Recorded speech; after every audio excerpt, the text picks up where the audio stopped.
ভাবুন তো, পৃথিবীর সবচেয়ে বড় ডাইনোসর যদি তিনটাকে একসাথে দাঁড় করানো হয় তবু তাদের ওজন একটি মাত্র নীলতিমির সমান হয় না।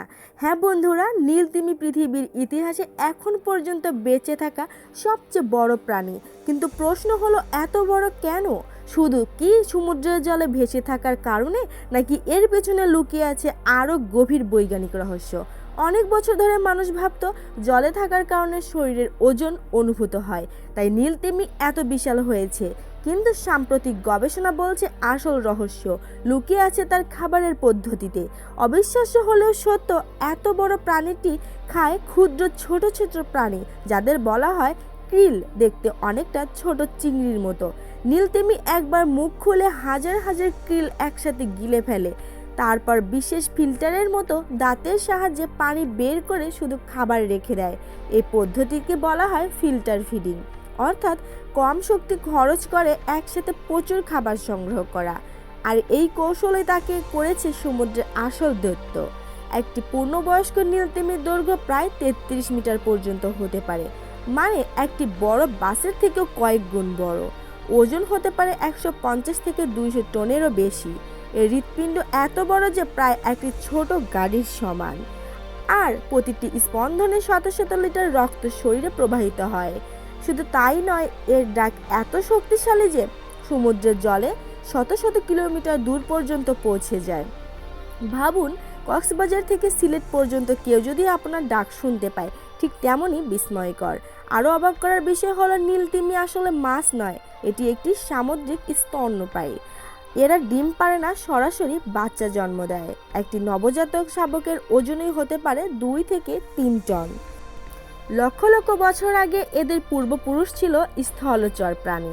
বিবর্তনের পথে ধীরে ধীরে তারা সমুদ্রে নেমে আসে, আর খাদ্য পরিবেশে টিকে থাকার লড়াই তাদের আজকের বিশাল রূপ দিয়েছে। কিন্তু দুঃখের বিষয় হলো, মানুষের শিকারের কারণে একসময় নীলতিমি বিলুপ্তর পথে চলে গিয়েছিল। আজও তাদের রক্ষা করা আমাদের দায়িত্ব, কারণ নীলতিমি শুধু একটি প্রাণী নয়, এটি প্রকৃতির শক্তি, বিবর্তনের বিস্ময় আর পৃথিবীর ভারসাম্যের এক জীবন্ত প্রতীক। আজকের ভিডিওতে আমরা জানবো নীলতিমি আসলে কেন এত বড় হলো, কি সেই বৈজ্ঞানিক রহস্য, আর কিভাবে স্থলচর প্রাণী থেকে একটি পৃথিবীর সবচেয়ে বড় সামুদ্রিক প্রাণীতে পরিণত হলো।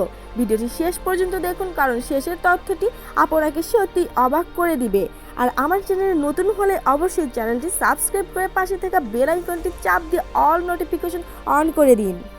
আসল রহস্যটা হলো, নীলতিমি যত খাবার খায় তার তুলনায় কম শক্তি খরচ করে। সে হাঙরের মতো দ্রুত শিকার করে না, বরং ধীরে একবার বিশাল মুখ খুলে হাজার হাজার কিল আর প্রচুর পানি একসাথে গিলে ফেলে। তারপর ব্যালেন নামের বিশেষ ছাঁকনি দিয়ে পানি বের করে শুধু খাবার রেখে দেয়। মানে কম পরিশ্রমে একসাথে অনেক খাবার, আর শরীরের শক্তিও খুব কম অপচয় করে। এ কারণেই নীলতিমি বিশাল দেহ ধরে রাখতে পারে।